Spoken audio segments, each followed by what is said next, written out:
I was out freezing, shoveling the driveway after yet another winter blast, doing my best to avoid a tendonitis flare-up in my elbows. And I was thinking to myself, there's got to be a better way to do this.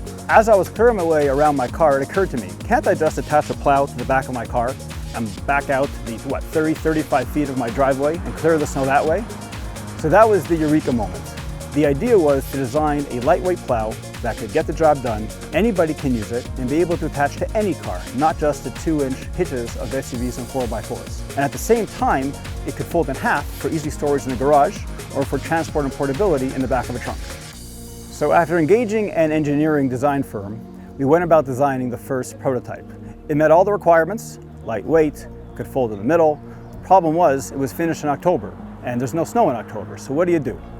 So I was researching various ways of testing snow equipment, and I found a bit by the Consumer Reports people on YouTube. So these are the people who test various products, and they were demonstrating how do you test snowblowers in the off-season. And what they found was horse bedding, which is made up of sawdust, is the perfect substitute. So let's see what happens.